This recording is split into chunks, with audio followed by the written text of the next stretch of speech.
The warning beacons pulsed red against the star-speckled void, their ancient signals broadcasting the same message they had transmitted for over 3,000 years. Forbidden zone. Trespass punishable by death. The massive space station Olympus Prime drifted silently at the edge of known space, its hull scarred by countless battles and diplomatic encounters. Inside the command center, Captain Marcus Chun stared at the tactical display showing the mysterious corridor of space that no species had dared enter since the Great Accord was signed. "Sir, we're receiving another transmission from the Galactic Council," reported Lieutenant Sarah Martinez, her fingers dancing across the holographic interface. "They're demanding we maintain our position and await the diplomatic fleet." Marcus rubbed his tired eyes. 3 weeks they had been stationed here, 3 weeks of watching that empty stretch of space while politicians argued over trade routes and territorial boundaries.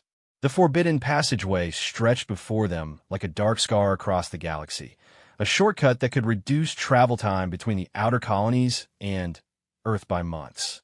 But it belonged to the Vorthak Empire, and their queen had made it clear that any violation would be considered an act of war.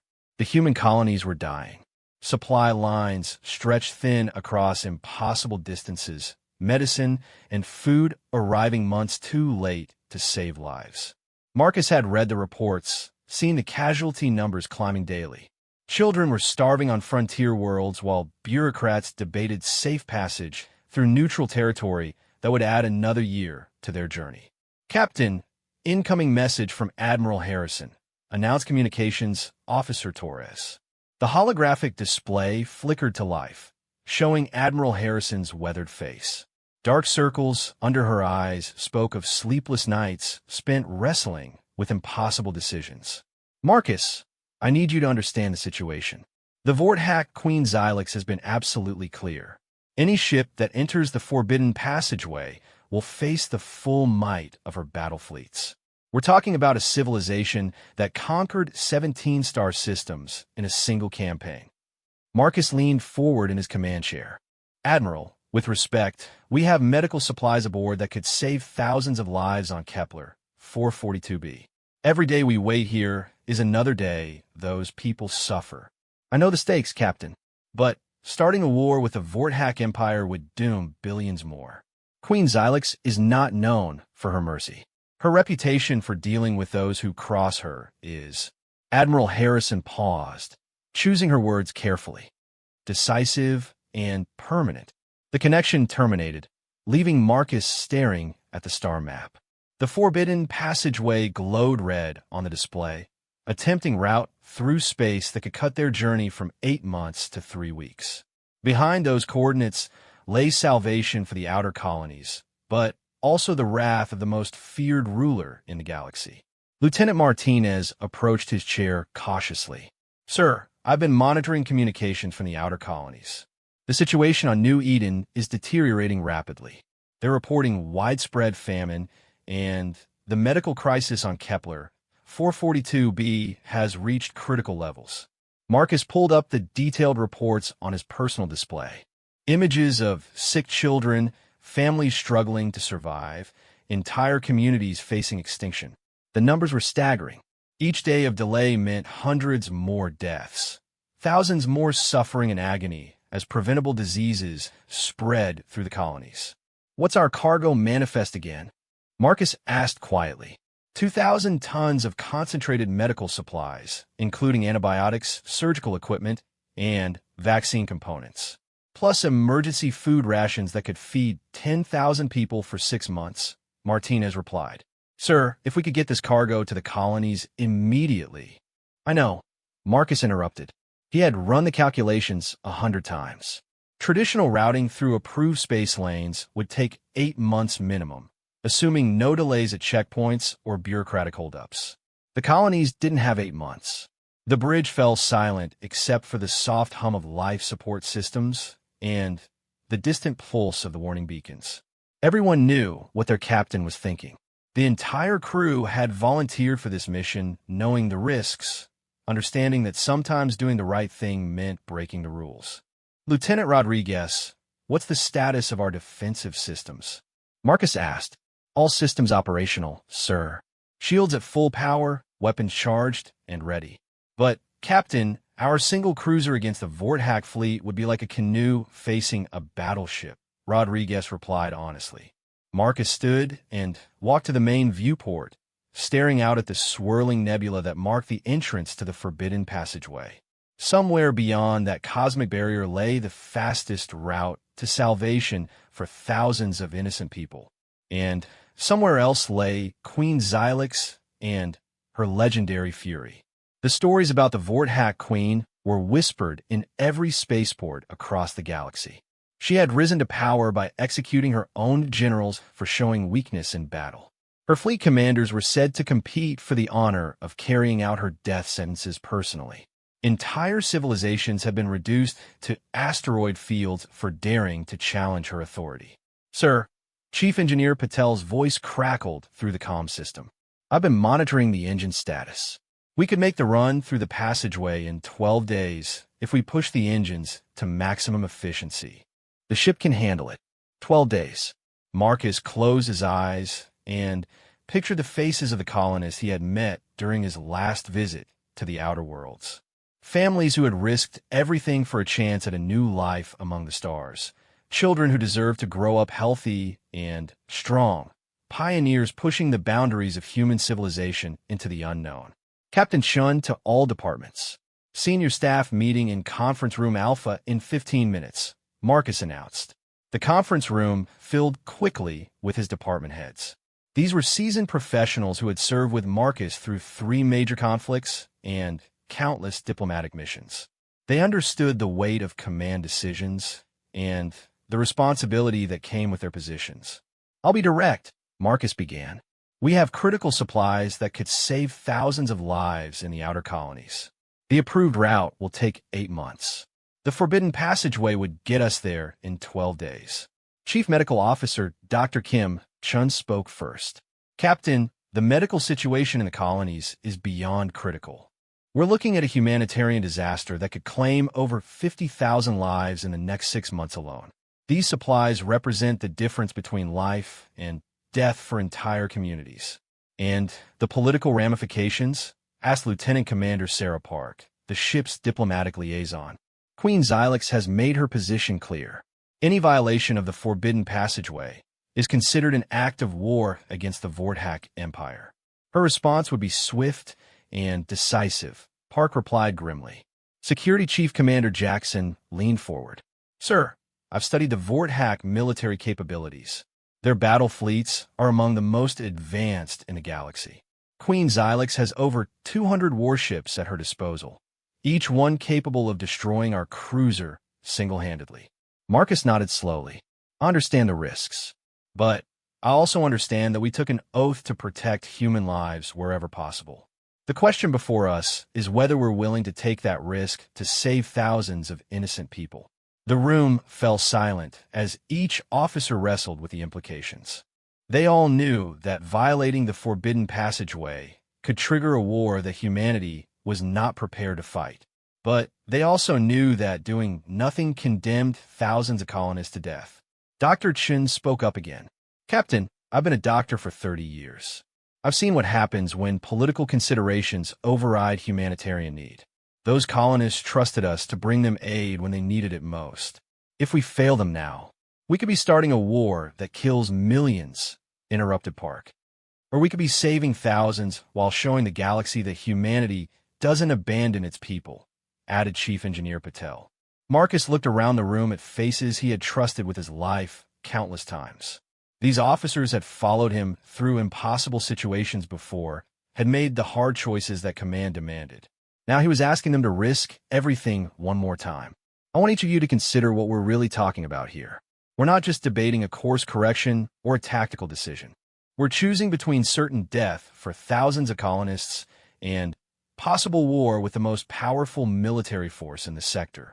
Lieutenant Martinez pulled up a holographic display showing the colony worlds. Sir, if I may, New Eden has reported that their agricultural systems have completely failed. They have emergency rations for maybe 3 weeks. Kepler 442b is facing a plague outbreak that we could stop with the vaccines we're carrying. These aren't abstract numbers. We're talking about real people with families, with hopes and dreams. Commander Jackson stood and walked to the viewport. Captain, I've fought the Vorthak before, during the border skirmishes 5 years ago. They're ruthless and efficient. Queen Xylex doesn't make idle threats.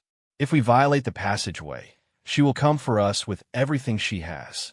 And if we don't, said Dr. Chen quietly, we'll be responsible for the deaths of every person who dies waiting for our arrival. Marcus felt the weight of command settling on his shoulders like a lead blanket. Every decision a captain made carried consequences, but few were as stark as this one. Save thousands of lives and risk starting a war, or follow orders and watch those same people die. I need each of you to vote, Marcus announced. This decision is too important for me to make alone. We're talking about the lives of our crew, the future of the colonies, and potentially the fate of humanity's relationship with the Vorthak Empire. The voting was conducted in silence, each officer entering their choice into a secured terminal. Marcus watched their faces as they struggled with the decision, seeing the same conflict he felt reflected in their expressions. The result appeared on Marcus's personal display. 5 votes to proceed through the passageway, 2 votes to maintain current course and follow orders. The decision was clear, but Marcus knew that the real choice still lay with him as captain. Very well, Marcus said finally. Chief Engineer Patel, prepare the engines for maximum efficiency. Lieutenant Martinez, plot a course through the forbidden passageway. Commander Jackson, all defensive systems to full alert. Sir, are you sure about this? Asked Park. Marcus looked out at the stars one more time before answering. No, I'm not sure. But I'm certain that we can't let those colonists die while we have the means to save them.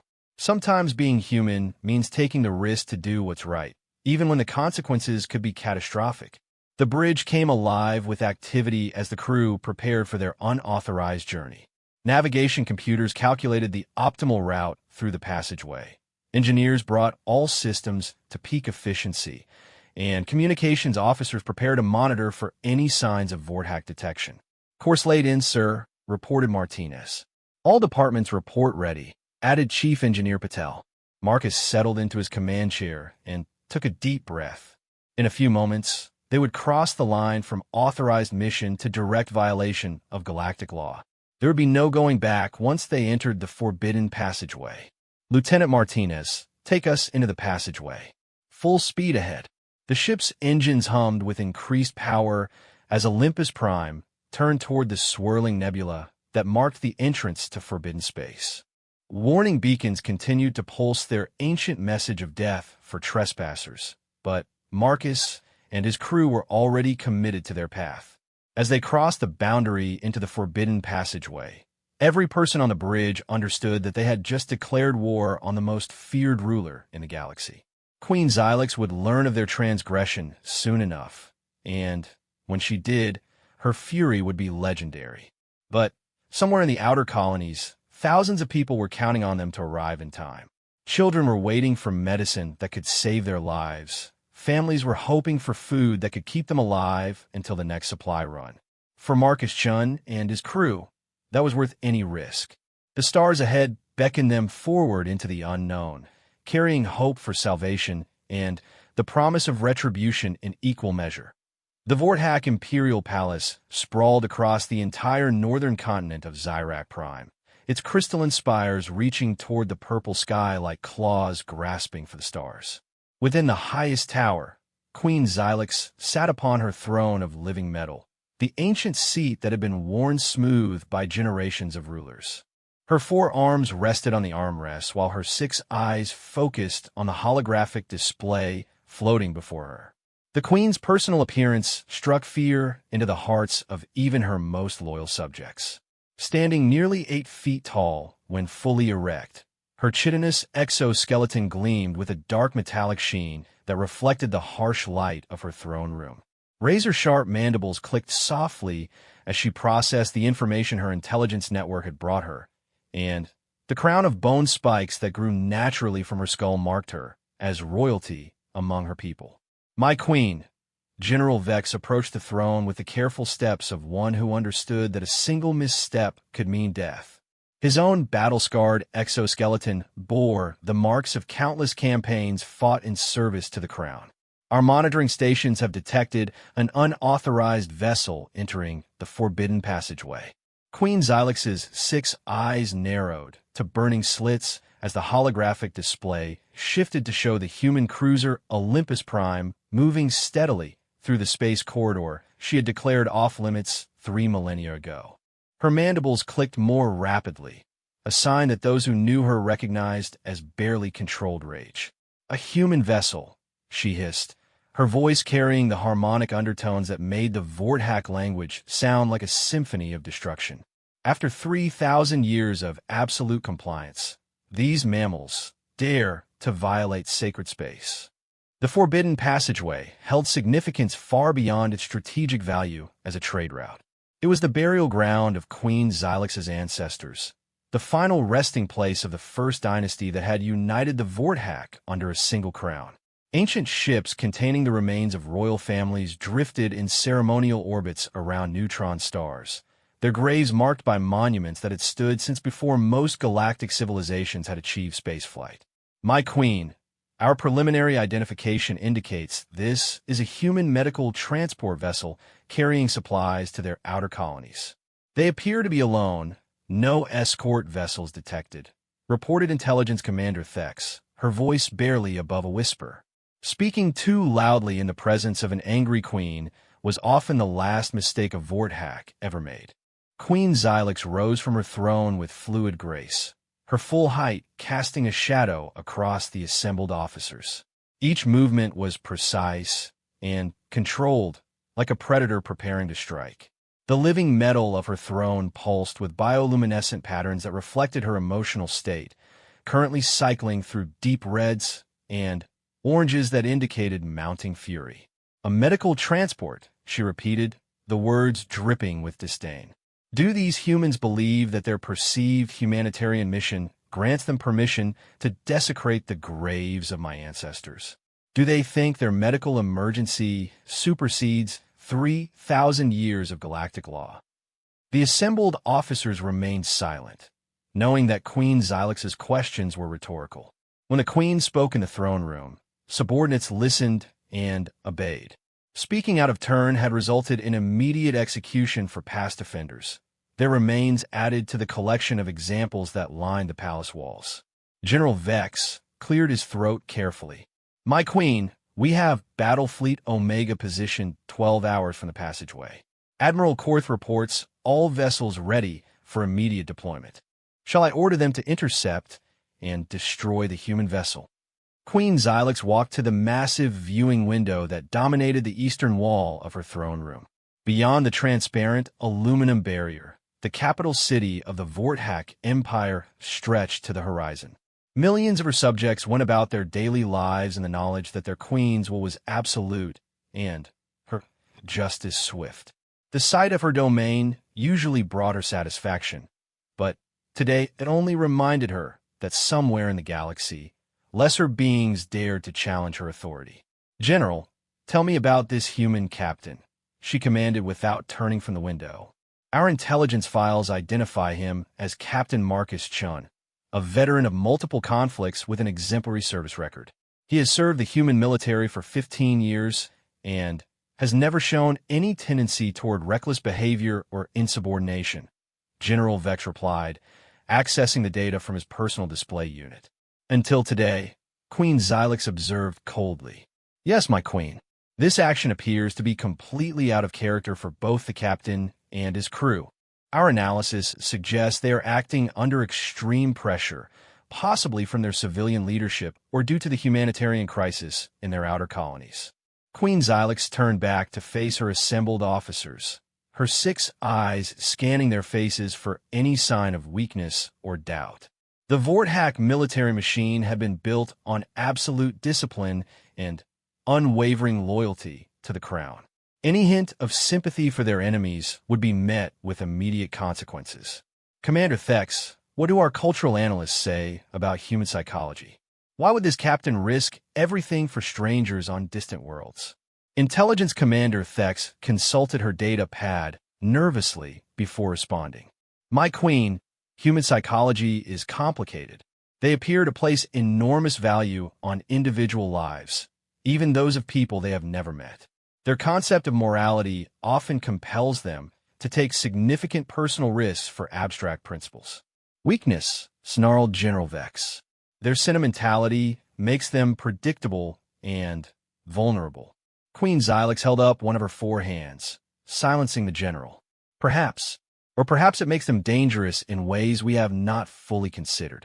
A species willing to risk war for the sake of strangers might be willing to take other extreme measures when pressed. The queen returned to her throne, the living metal responding to her presence by adjusting its shape to accommodate her perfectly. The bioluminescent patterns shifted to deeper reds, indicating her decision was forming. Throughout the palace, servants and guards recognized the signs and prepared for violent action.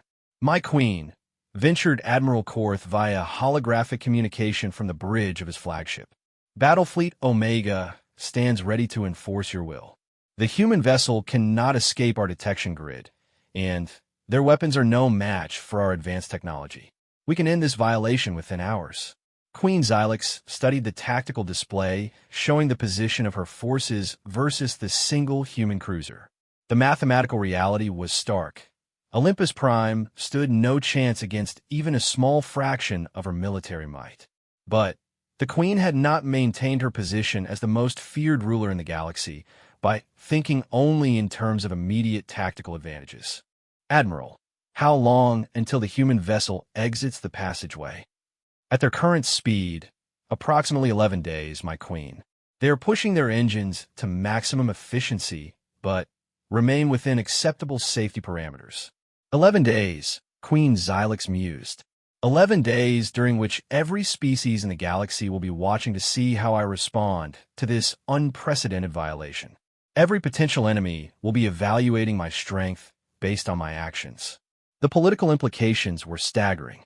For 3,000 years, the forbidden passageway had remained absolutely inviolate. No species had dared to challenge Queen Xylix's prohibition, understanding that her response would be swift and total. If she allowed the humans to pass through unchallenged, it would signal weakness to every ambitious civilization in the sector. My queen, General Vex spoke carefully, perhaps we should consider the broader strategic picture. The humans have been valuable trading partners and have maintained peaceful relations with the Empire for over 50 years. Destroying this vessel could destabilize our economic agreements.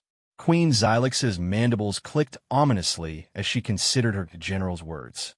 The Vorthak Empire was indeed economically dependent on trade with various species, including the humans. Their colonies produced rare minerals and advanced technologies that the Empire found valuable. But allowing her authority to be challenged, even for humanitarian reasons, could have consequences far beyond economic considerations. Commander Thex, what is the current status of our other potential enemies? Any signs of military buildup or aggressive posturing? The Krillian Confederacy has been increasing their fleet strength along our shared border, my queen. The Stellar Republic has been developing new weapon technologies that could pose a threat to our superiority. The Nexus Alliance continues to probe our outer defenses with reconnaissance missions. Queen Xylix absorbed this information while calculating the political ramifications of her decision. Showing weakness now could embolden all of her potential enemies to test her resolve. But escalating to full military action against the humans could destabilize the delicate balance of power that kept the galaxy relatively peaceful. My queen, Admiral Korth's voice carried an undertone of eagerness that the queen recognized immediately. Permission to engage the human vessel with maximum force. We can send a clear message to any who would challenge your authority. The queen's 6 eyes fixed on the admiral's holographic image with an intensity that made him visibly uncomfortable. Admiral Korth was known throughout the fleet for his aggressive tactics and his preference for decisive military action. He had served the crown faithfully for 20 years, but his bloodthirsty nature sometimes clouded his strategic judgment. Admiral, your enthusiasm for violence is noted, but not necessarily appropriate for this situation. This human captain has placed me in a position where any response I choose will have significant consequences. Destroying his vessel makes me appear strong to some observers, but potentially unstable to others. Allowing him to pass suggests weakness, but avoids unnecessary conflict. Queen Xylix stood again and began pacing before her throne, her forearms moving in complex gestures as she thought through the problem. The assembled officers watched nervously, knowing that their queen was capable of making decisions that could reshape the galactic political landscape in moments. General Vex, what do we know about the cargo this human vessel is carrying? Medical supplies and emergency food rations, my queen. Our intelligence suggests these materials are desperately needed by human colonies experiencing famine and disease outbreaks. The captain appears to be genuinely motivated by humanitarian concerns rather than any military or economic advantage. Humanitarian concerns. Queen Xylix repeated the words as if they left a bad taste in her mouth. The humans risk war for the sake of feeding strangers and treating disease among people they have never met. Such behavior is alien to our understanding. The Vorthak Empire had been built through conquest and maintained through strength. Concepts like self-sacrifice for unknown individuals were not part of their cultural framework. Queens rose to power by destroying their rivals, and citizens served the state through fear and loyalty rather than abstract moral principles. My queen, perhaps we could use this situation to our advantage, suggested Intelligence Commander Thex cautiously.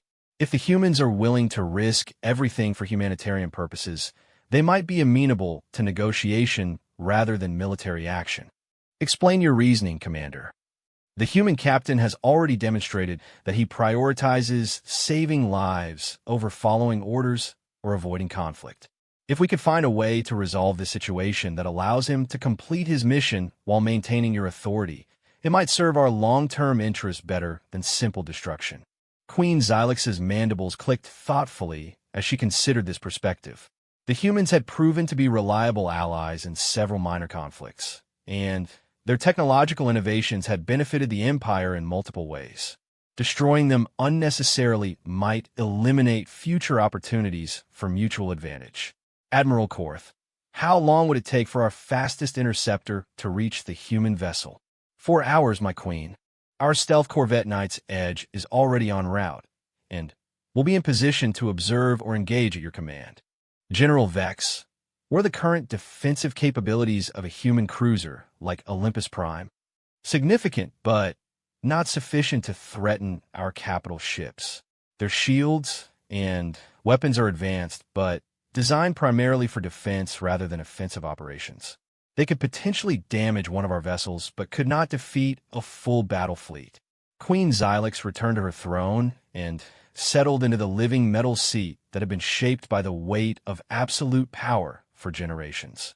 The bioluminescent patterns in the metal began to shift toward cooler blues and greens, indicating that her decision was crystallizing into a plan. This human captain has created a unique situation, she announced to her assembled officers. He has violated our most sacred prohibition, but he has done so for reasons that even our enemies might view as noble. How I respond to this violation will be studied and analyzed by every intelligence service in the galaxy. The Queen paused, allowing her words to sink in before continuing. Admiral Korth, you will position Battlefleet Omega along the exit point of the passageway, but will not engage unless specifically ordered. I want overwhelming force visible to any observers, making it clear that the human vessel exists only because I allow it. Yes, my queen, and if the humans attempt to escape or resist, they will be destroyed immediately, Queen Xylix replied without hesitation. But first, I intend to meet this Captain Marcus Chun personally. I want to understand what kind of being risks war for the sake of strangers. Commander Thex, prepare my personal transport. I will intercept this human vessel myself. The assembled officers exchanged glances of surprise and concern. Queen Xylix rarely left her palace, and never to personally engage with foreign captains. The implications of this decision were staggering, suggesting that the Queen viewed this situation as far more significant than a simple territorial violation. "My Queen, the risks of personal engagement," began General Vex. "Are mine to evaluate." Queen Xylix cut him off coldly. "This human captain has forced a confrontation that could reshape our understanding of their species. I will not delegate the responsibility of determining their fate to subordinates." As her officers scrambled to implement her orders, Queen Xylix remained seated on her throne, contemplating the unprecedented situation unfolding in the Forbidden Passageway.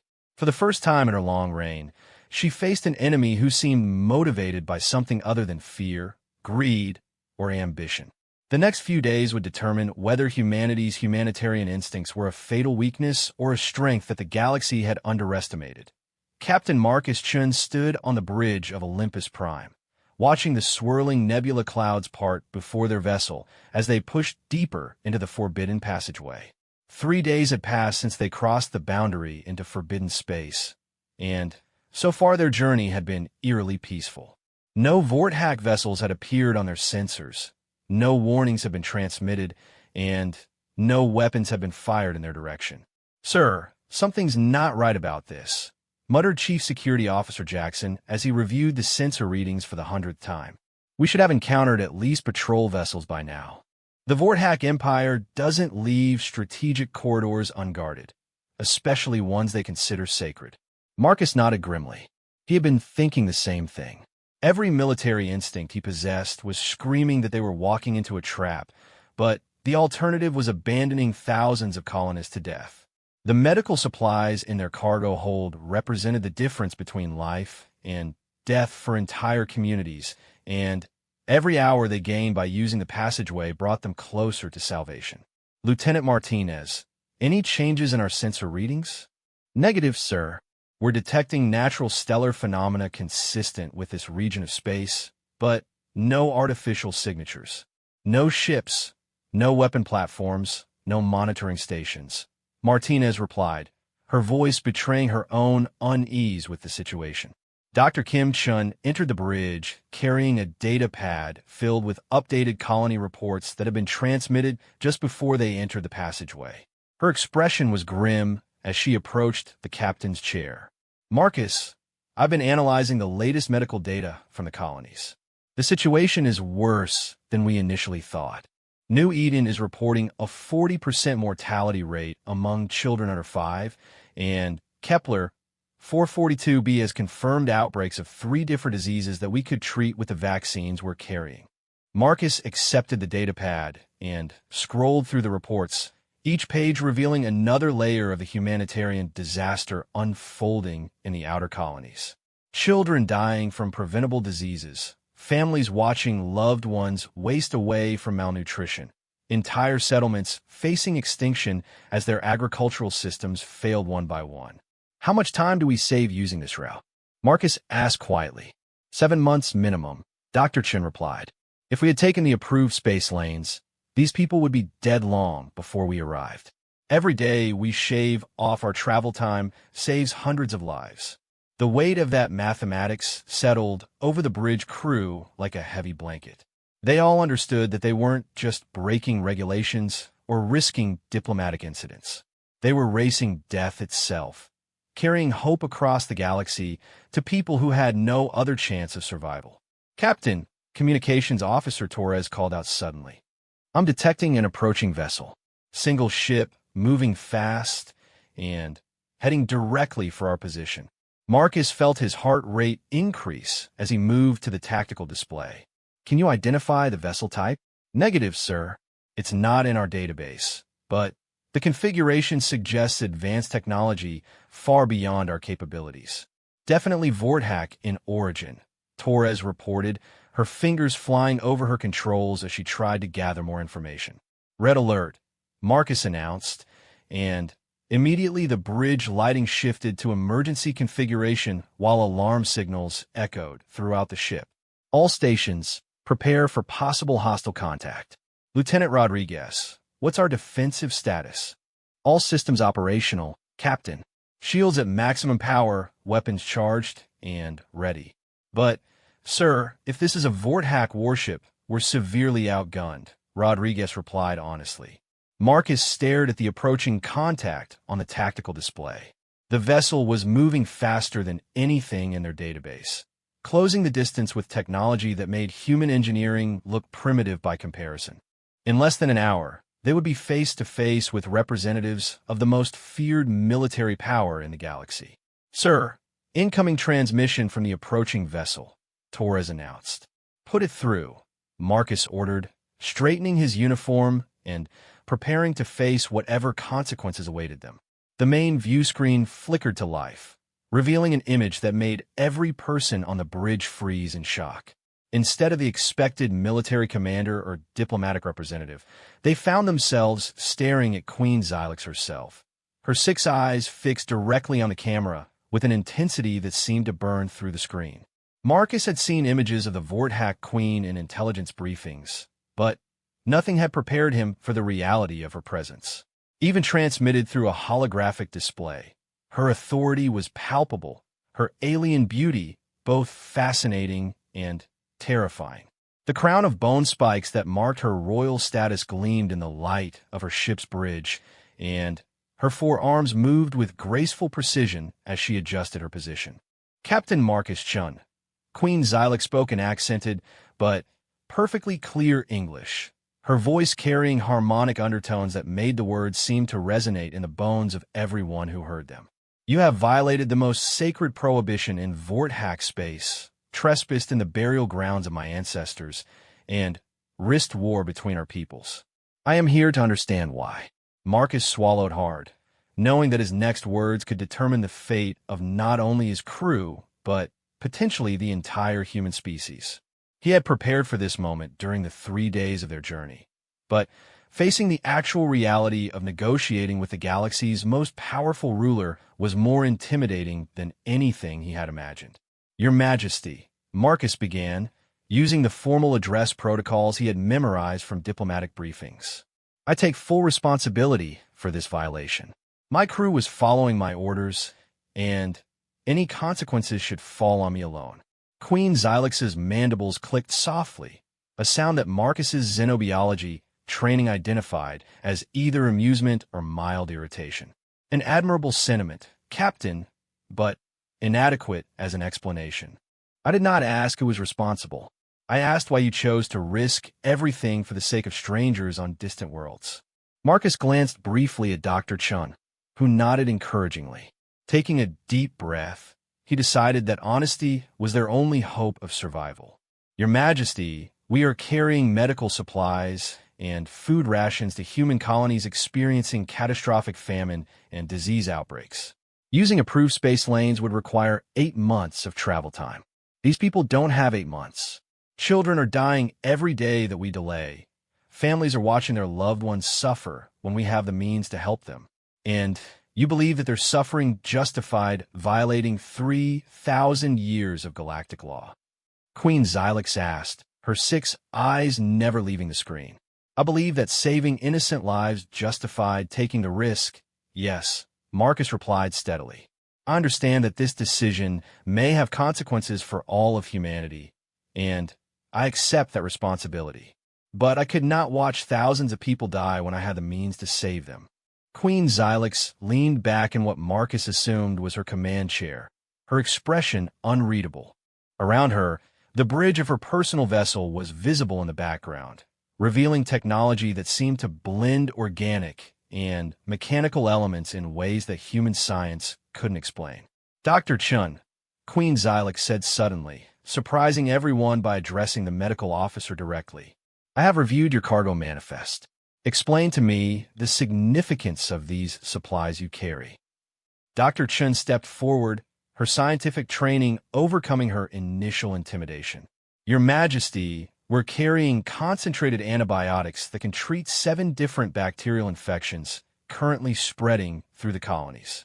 We have vaccines that can prevent 3 viral diseases. They're claiming hundreds of lives weekly.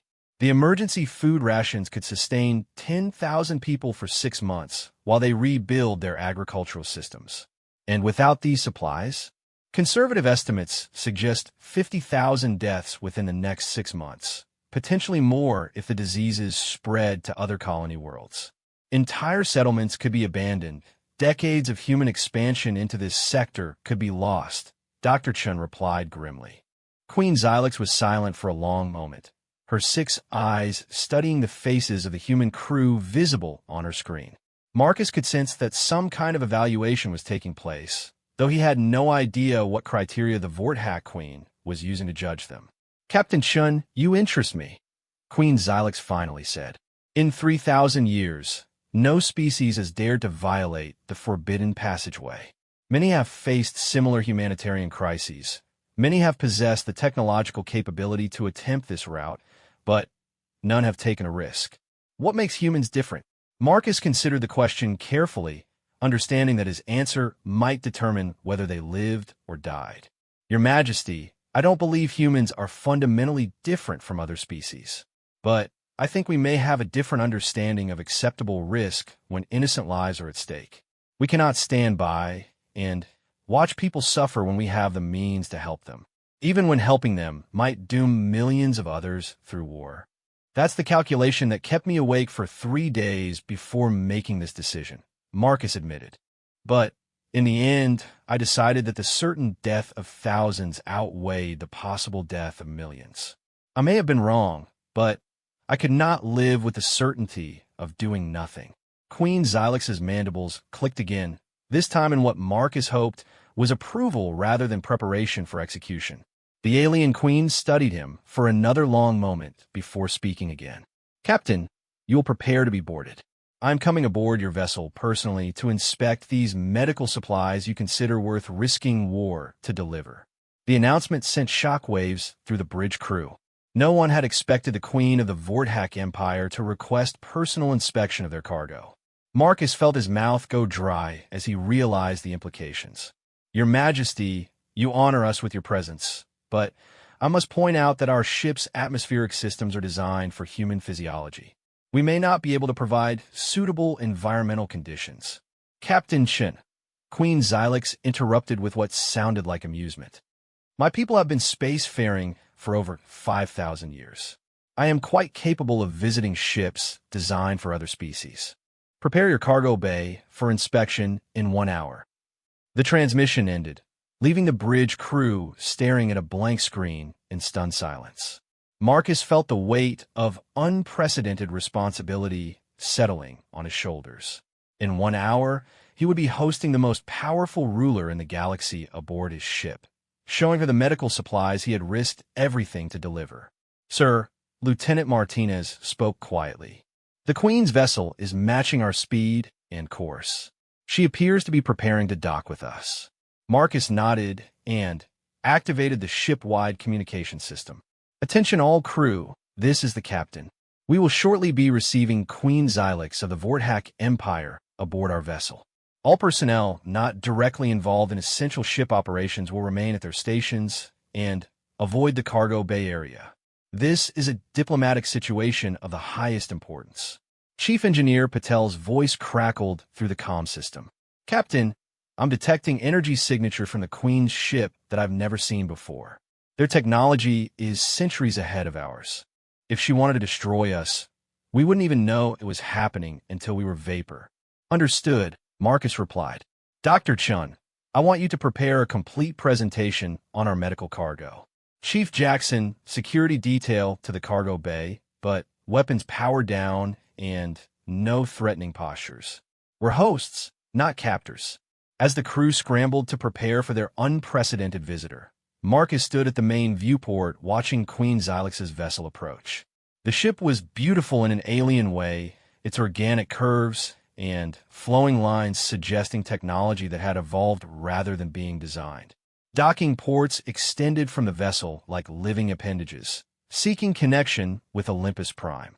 Docking complete, reported the automated systems. Atmospheric seals intact, pressure equalized. Marcus took a deep breath and headed toward the cargo bay, knowing that the next few minutes could determine the fate of not only his mission, but potentially the relationship between humanity and the most powerful empire in the galaxy. Behind him, his crew watched with mixture of fear and anticipation as their captain prepared to negotiate face-to-face with legend itself. The cargo bay doors opened with a soft hiss, and Marcus stepped forward to greet the ruler who held the power of life and death over thousands of innocent colonists. Whatever happened next, he was determined to make the case for mercy, for understanding, and for the value of human life in a galaxy that often seemed indifferent to suffering. Queen Xylox emerged from her ship with fluid grace, her full height even more imposing in person than it had appeared on the view screen. Her 6 eyes immediately began cataloging every detail of the human vessel, and Marcus could sense intelligence and calculation behind her alien gaze. The most important conversation of his life was about to begin. Queen Xylox stepped into the cargo bay of Olympus Prime with the fluid grace of a predator entering new territory.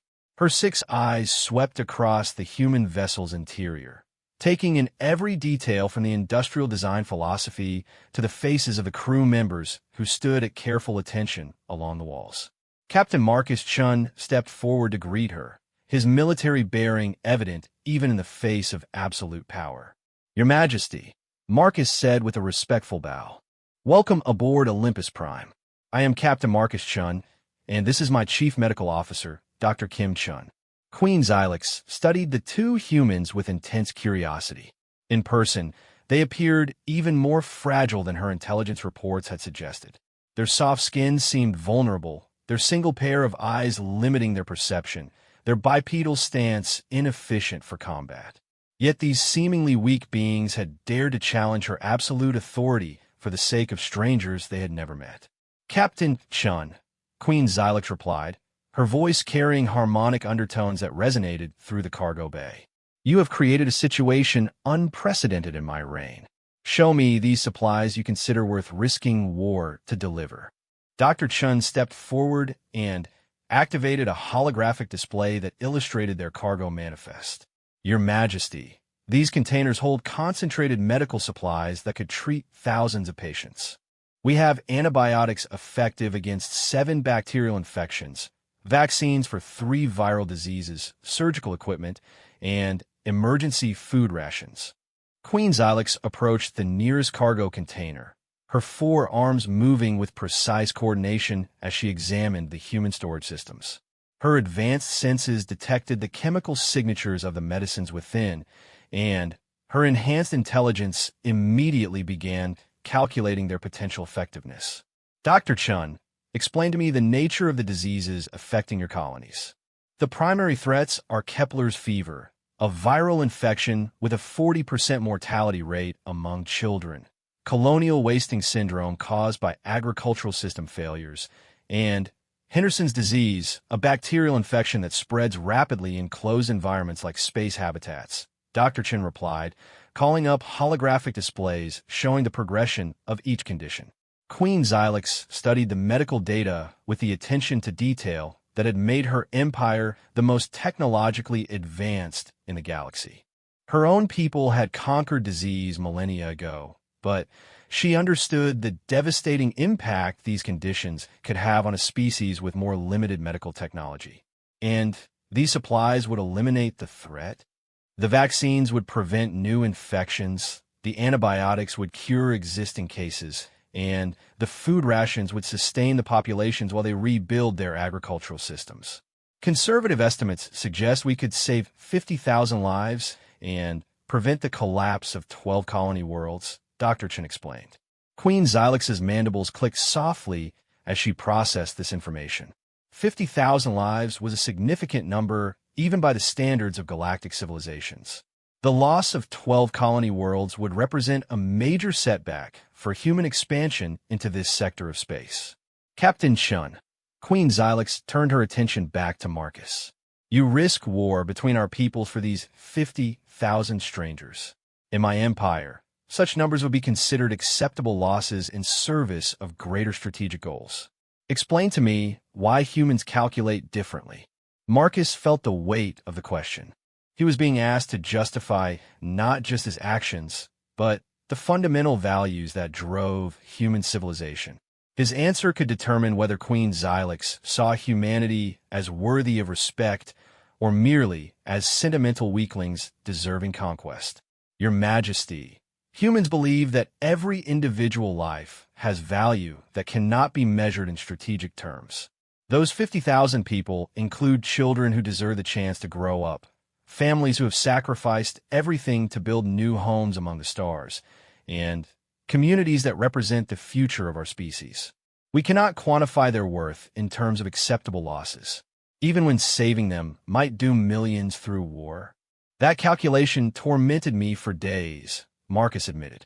But I realized that allowing certain death when we have the means to prevent it violates everything we believe about the value of life. We have to try to save them, even if the risks are enormous. Queen Xylex walked slowly around the cargo bay, her 6 eyes examining the human crew members who stood silently at their posts. She could see fear in their faces, but also determination and something else that her xenopsychology training identified as moral conviction. These beings truly believed in the principles their captain espoused. Dr. Chun, in your medical training, do you encounter situations where saving one patient might endanger others? Yes, Your Majesty. Emergency medicine often requires triage decisions about resource allocation. But we always try to save as many lives as possible, and we never abandon patients who have a chance of survival. And if treating one patient required resources that could save 10 others, we would try to find a way to save all 11, Dr. Chin replied without hesitation. We don't calculate the relative worth of different lives. We do everything we can to preserve life, wherever we find it. Queen Xylex's expression shifted in ways that human observers couldn't interpret. Her mandibles moved in complex patterns while her 6 eyes focused on different aspects of the cargo bay simultaneously. After several minutes of silence, she spoke again. Captain Chun, I will ask you a hypothetical question. If I were to allow you to complete your mission and deliver these supplies to your colonies, but demanded that you personally remain behind as my prisoner to face justice for violating the forbidden passageway, would you accept those terms? Marcus felt his heart racing as he considered the implications of the question. Queen Xylex was offering him the chance to save the colonies at the cost of his own freedom and possibly his life. The rational response would be to negotiate for better terms, but he realized that this was a test of his commitment to the principles he claimed to represent. Yes, Your Majesty. If my imprisonment would allow these supplies to reach the people who need them, I would accept those terms. Even knowing that my justice for those who violate sacred law is typically death. Marcus swallowed hard but maintained eye contact with all 6 of the Queen's eyes. Even knowing that, Your Majesty, the lives of 50,000 innocent people are worth more than my own. Queen Xylex's mandibles clicked rapidly in what her crew would have recognized as surprise. In 3,000 years of absolute rule, she had encountered many beings who claimed to value principles over self-preservation, but few had demonstrated such conviction when faced with personal consequences. Dr. Chun, would you accept the same terms for yourself? Without hesitation, Your Majesty. These people need these supplies to survive. If my death or imprisonment would ensure their delivery, it would be a small price to pay. Queen Xylex looked around the cargo bay at the assembled crew members. And the rest of you? Would you sacrifice yourselves to complete this mission? One by one, the human crew members confirmed their willingness to die for the sake of strangers on distant worlds. Chief Engineer Patel spoke for them all when he said, Your Majesty, we all volunteered for this mission knowing the risks. These supplies represent hope for thousands of families who have nowhere else to turn. We couldn't live with ourselves if we abandoned them now. The Queen of the Vorthak Empire stood silently in the cargo bay of a human vessel, contemplating a situation that challenged every assumption she had made about the nature of intelligent species. These beings were willing to sacrifice everything for abstract moral principles, to risk their lives for people they had never met, to face her legendary wrath for the sake of humanitarian concerns. Captain Chun, activate your long-range communications. I wish to speak with the leaders of your colonies. Marcus nodded to Communications Officer Torres, who quickly established contact with the colonial governments. Within minutes, the cargo bay was filled with holographic images of desperate administrators, overwhelmed medical personnel, and families facing extinction as their supplies ran out. Queen Xylox listened as colony leaders described the catastrophic conditions threatening their populations. She heard mothers pleading for medicine to save their children, doctors explaining how they were forced to choose which patients to treat with their limited resources, and administrators calculating how many days they could survive without relief supplies. Your Majesty, Dr. Sarah Kim from New Eden Colony appeared on the holographic display, her exhaustion visible even through the transmission. I don't know what political considerations are involved here, but I'm watching children die every day from diseases that could be easily treated. These supplies represent the difference between survival and complete collapse for our communities. Queen Xylox's 6 eyes focused on the human doctor's face, seeing the same moral conviction she had observed in Captain Chun and his crew. Dr. Kim, what would you sacrifice to ensure these supplies reach your colony? Anything, Your Majesty. My life, my career, my freedom. These aren't abstract numbers we're talking about. These are real people with families and dreams and the right to live. The Queen turned back to Captain Chun, her expression unreadable. Captain, you have shown me something I did not expect to find in this galaxy. Your species possesses a form of courage that my people do not understand, a willingness to risk everything for others that defies rational calculation.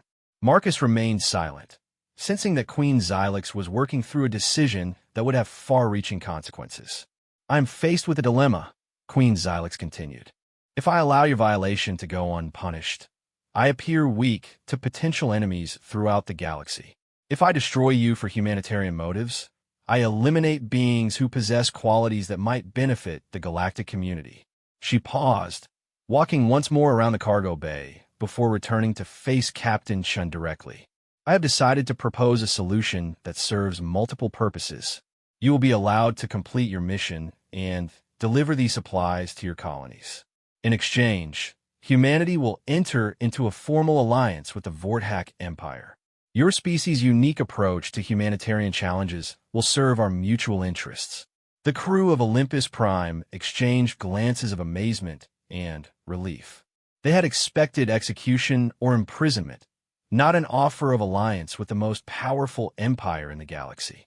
Furthermore, Queen Xylox continued, the Forbidden Passageway will be redesignated as an emergency humanitarian corridor.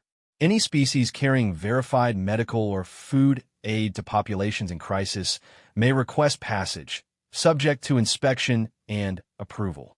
This will honor both the sanctity of my ancestors' burial ground and the principle that saving lives justifies extraordinary measures.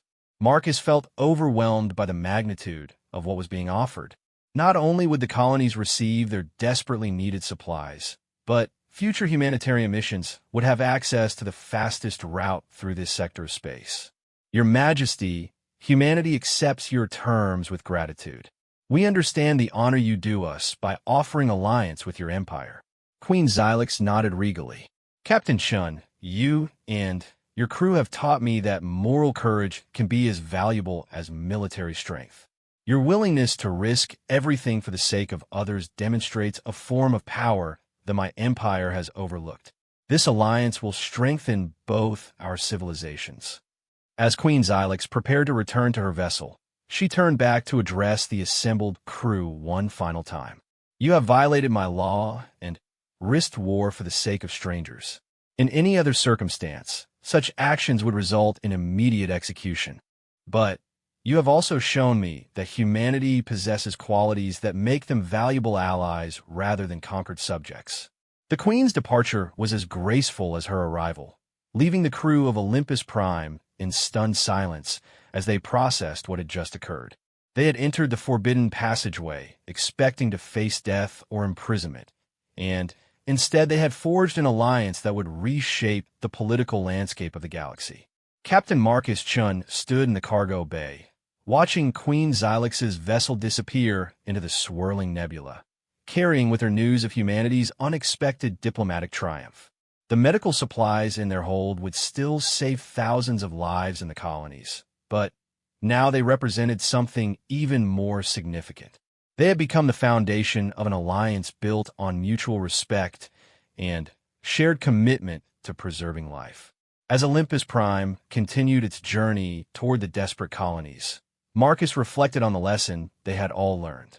Sometimes the greatest risks led to the most unexpected rewards, and humanity's commitment to protecting innocent life had earned them the respect of the galaxy's most feared ruler.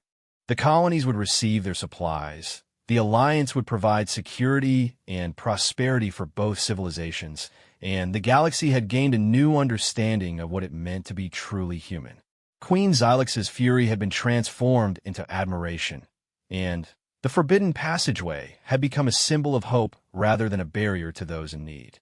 The future belonged to those brave enough to risk everything for the sake of others, and humanity had proven that they possessed that courage in abundance.